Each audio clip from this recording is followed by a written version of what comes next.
Anaemia. Anaemia सुनते ही हमारे दिमाग में क्या आता है कि खून में आयरन की कमी हो गई। पर क्या आयरन की कमी होने के अलावा भी एनीमिया हो सकता है? बिल्कुल एनीमिया हो सकता है। एनीमिया होने के बहुत सारे कारण हैं, जिसमें से एक कारण है कि आयरन की कमी हो गई। उसके अलावा और जो दूसरे टाइप के एनीमिया होते हैं उनके अलग अलग कारण हैं। सो आज हम बात करने वाले हैं एप्लास्टिक एनीमिया की। एप्लास्टिक एनीमिया क्या होता है, इसके क्या कोज हैं, किस वजह से होता है, सिम्टम्स हमें क्या देखने को मिलते हैं, एप्लास्टिक एनीमिया अगर किसी पेशेंट का होगा तो उसको क्या क्या देखने को मिलेगा, इसकी डायग्नोसिस हम कैसे करते हैं और ट्रीटमेंट क्या रहेगा, ये सब हम इस वीडियो में देखने वाले हैं। सो वीडियो को पूरा देखिएगा। Let's start with the definition of aplastic anaemia. Aplastic anaemia में क्या होता है कि जो बोन मैरो है वो रेड ब्लड सेल्स नहीं बना पाता है। जो हमारे ब्लड सेल्स होते हैं वो बनते हैं बोन मैरो में, जैसा कि इस पिक्चर में दिखाया जा रहा है। ये बोन है और इसके अंदर होता है बोन मैरो। उससे हैं जो सारे blood cells, red blood sales, white blood sales, platelets, वो बनते हैं। तो अगर नॉर्मल कंडीशन होगी तो वो नॉर्मल नंबर रहेगा उनका, मतलब नॉर्मल अमाउंट में बनेंगे। बट एप्लास्टिक एनीमिया वो कंडीशन है जब जो बोन मैरो है उससे जो ब्लड सेल्स हैं वो या तो बहुत कम बनते हैं या नहीं बनते हैं, मतलब ब्लड सेल्स बनते ही नहीं हैं, उसे हम बोलेंगे एप्लास्टिक एनीमिया। बोन मैरो क्या होता है? बोन मैरो एक सॉफ्ट टिश्यू है जो कि बोन्स में प्रेजेंट होता है। जो भी बॉडी में लॉन्ग बोन्स होती हैं हमारी, उनमें बोन मैरो प्रेजेंट होता है और जो कि ब्लड सेल्स को बनाता है। कौन कौन से ब्लड सेल्स हैं? Red blood cells RBCs, white blood cells डब्ल्यूबीसीज, प्लेटलेट्स। और सीवियर एप्लास्टिक एनीमिया क्या है? लाइफ थ्रेटनिंग है, मतलब इस वजह से किसी की डेथ भी हो सकती है।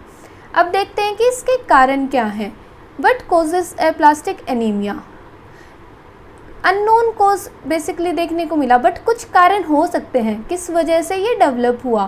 केमिकल्स का एक्सपोजर, जैसे कि बेंजीन, इंसेक्टिसाइड्स, डीडीटी या एक्सप्लोजिव टीएनटी, मतलब कुछ केमिकल्स के एक्सपोजर में आने की वजह से जो बोन मैरो है वो रेड ब्लड सेल्स बनाना बंद कर सकता है या बोन मैरो डिस्ट्रॉय हो सकता है, जिस वजह से फिर रेड ब्लड सेल्स नहीं बनेंगे। एक हो सकता है कि कुछ रेडिएशंस या मेडिसिन्स, जैसे कि एंटीबायोटिक्स में क्लोरामफेनिकोल या फिर कुछ गोल्ड सॉल्ट्स जो कि रिमेटॉइड अर्थराइटिस के ट्रीटमेंट में यूज़ होते हैं, या फिर कुछ वायरल इन्फेक्शंस जैसे कि हेपेटाइटिस, ये कारण हो सकते हैं एप्लास्टिक एनीमिया के। इन सारे रीजंस की वजह से हमें एप्लास्टिक एनीमिया देखने को मिल सकता है। अब बात करते हैं sign and symptoms. Sign and symptoms क्या देखने को मिलेंगे अगर बॉडी में ब्लड सेल्स नहीं होंगे तो? ब्लड सेल्स क्या काम करते हैं? ऑक्सीजन पहुंचाते हैं जो बॉडी के टिश्यूज़, मसल्स होते हैं। ऑक्सीजन नहीं पहुंचेगा इनफ अमाउंट में तो क्या होगा? रेस्पिरेटरी सिम्टम्स देखने को मिलेंगे और वीकनेस देखने को मिलेगी, फटीग होगा, चेस्ट पेन देखने को मिल सकता है, डिजीनेस, शॉर्टनेस ऑफ ब्रेथ। अब क्या होगा इस कंडीशन में? जो एप्लास्टिक एनीमिया से सफ़र कर रहा है वो एक्सरसाइज नहीं कर पाएगा, क्योंकि जब एक्सरसाइज करते हैं तो बॉडी को ज़्यादा अमाउंट में ऑक्सीजन चाहिए होती है और ऑक्सीजन ब्लड सेल्स पहुंचाते हैं, तो ब्लड सेल्स नहीं है, इनफ अमाउंट में ऑक्सीजन नहीं मिल पाएगा तो पेशेंट एक्सरसाइज नहीं कर पाएगा। जो स्किन का कलर है वो भी पेल देखने को मिलेगा। फिर बात करते हैं कि वाइट ब्लड सेल्स भी नहीं हैं। जो रेड ब्लड सेल्स हैं वो तो ऑक्सीजन ट्रांसफ़र करते हैं बॉडी के सेल्स, टिश्यूज़ को। White blood sales immunity provide करते हैं। अब इम्यूनिटी प्रोवाइड करने वाले सेल्स अगर कम हैं तो इन्फेक्शन होने के चांसेस ज़्यादा रहेंगे, तो पेशेंट को जल्दी जल्दी इन्फेक्शंस देखने को मिलेंगे, स्किन इन्फेक्शंस, न्यूमोनिया, ये सब देखने को मिलेगा। फिर तीसरी बात करते हैं प्लेटलेट्स की। अगर लो प्लेटलेट काउंट होगा, प्लेटलेट क्या करते हैं? जो ब्लड है उसको कोगुलेशन में हेल्प करते हैं। कहीं भी अगर कोई कट वगैरह लग जाता है तो ज़्यादा ब्लड जाएगा क्योंकि प्लेटलेट्स नहीं हैं। So easy bruising, excessive bleeding after minor cuts या शेविंग, रेक्टल और वेजाइनल ब्लीडिंग देखने को मिल सकती है, या फिर इंटरनल ऑर्गन्स में ब्लीडिंग हो सकती है। और जैसा कि पहले मैंने बात किया रेड ब्लड सेल्स का, लो रेड ब्लड सेल्स होंगे तो वो होगा फटीग और वीकनेस का रीज़न। सो ये सारे सिम्टम्स हमें देखने को मिलेंगे एप्लास्टिक एनीमिया में। अब बात करते हैं कि इसको डायग्नोस कैसे किया जाएगा। डायग्नोस हम करेंगे फिजिकल एग्जामिनेशन और ब्लड टेस्ट के बेसिस पे। ब्लड टेस्ट में क्या होगा, complete blood count. Complete blood count में हमें पता चल जाएगा कि आरबीसीज की वैल्यू कितनी है, डब्ल्यूबीसीज की कितनी है, प्लेटलेट्स की कितनी है। फिर क्या होगा, बोन मैरो बायोप्सी कर सकते हैं। उससे जो बायोप्सी करेंगे तो बोन मैरो में जो भी इश्यूज़ हैं उनका हमें पता लग जाएगा। सो बोन मैरो बायोप्सी और ब्लड टेस्ट ये डायग्नोसिस के लिए यूज़ करेंगे एप्लास्टिक एनीमिया की। अब बात करते हैं ट्रीटमेंट की। ट्रीटमेंट किस बेसिस पे देंगे, कॉज के अकॉर्डिंग। कॉज क्या है तो हमें देखना है, कॉज क्या है, एप्लास्टिक एनीमिया क्यों हो रहा है, क्योंकि इनफ अमाउंट में जो ब्लड सेल्स हैं वो नहीं बन पा रहे हैं बोन मैरो से। सो एक तो हमारे पास ऑप्शन हो सकता है कि ब्लड ट्रांसफ्यूजन का, कि हम ब्लड ट्रांसफ्यूजन करें। दूसरा ऑप्शन हमारे पास हो सकता है transplantation of bone marrow. So blood transfusion होता है। ब्लड ट्रांसफ्यूजन अब किस बेसिस पे होता है, ब्लड की कंपैटिबिलिटी हम चेक करते हैं, कौन सा ब्लड किस पेशेंट को दिया जाएगा, किसका ब्लड ग्रुप किस किस को दिया जा सकता है। As like O blood group को हम यूनिवर्सल डोनर बोलते हैं और ए बी ब्लड ग्रुप को यूनिवर्सल रिसिपिएंट बोलते हैं। So it depends on the type of the blood related to the donor and recipient. फिर बात करते हैं बोन मैरो ट्रांसप्लांटेशन की। तो बोन मैरो ट्रांसप्लांटेशन भी उसकी मैचिंग होनी चाहिए, फैमिली मेम्बर्स से हो सकता है या कोई अनरिलेटेड डोनर भी हो सकता है। उसको एनीमिया को क्योर करने के लिए हमारे पास ये ऑप्शन है।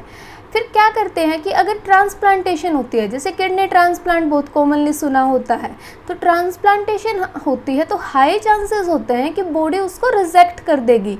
इस ट्रांसप्लांट्स होने की वजह से बॉडी रिजेक्ट ना करे उसके लिए हम यूज़ करते हैं इम्यूनोसप्रेसिव मेडिसिन्स।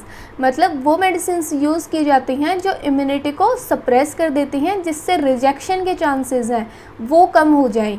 और एंटी इन्फ्लामेटरी स्टेरॉइड्स जैसे कि प्रेडनिसोलोन ये यूज़ किया जाता है। विदाउट बोन मैरो ट्रांसप्लांट भी ये ठीक हो सकता है और 70% पीपल में इफेक्ट भी शो करता है। नेक्स्ट बात करते हैं कि ट्रांसप्लांटेशन के क्या रिस्क हैं।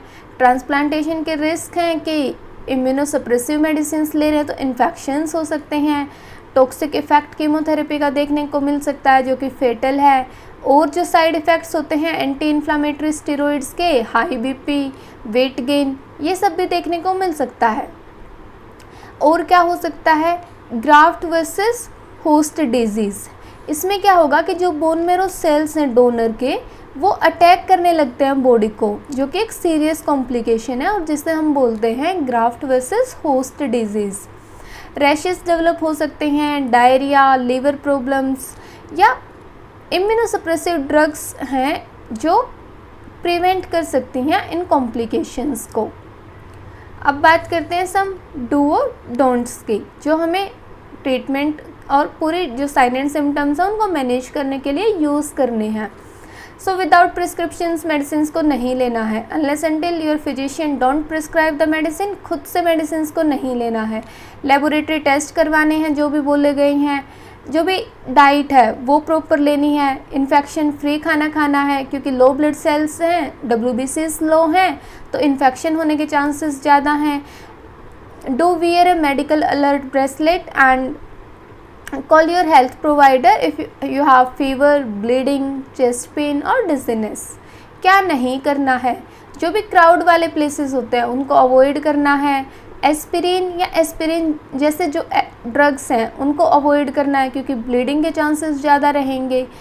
फ्रेश लीफी वेजिटेबल्स और फ्रूट्स, चीज़, योगर्ट, इनको अवॉइड करना है। क्यों? क्योंकि इम्यून सिस्टम वीक है तो इन्फेक्शन होने के चांसेस ज़्यादा हैं। और एक्सरसाइज और स्पोर्ट्स ज़्यादा नहीं करना है, क्योंकि इनफ जो पेशेंट है उसमें फिर रेस्पिरेटरी सिम्टम्स डेवलप होने लगते हैं।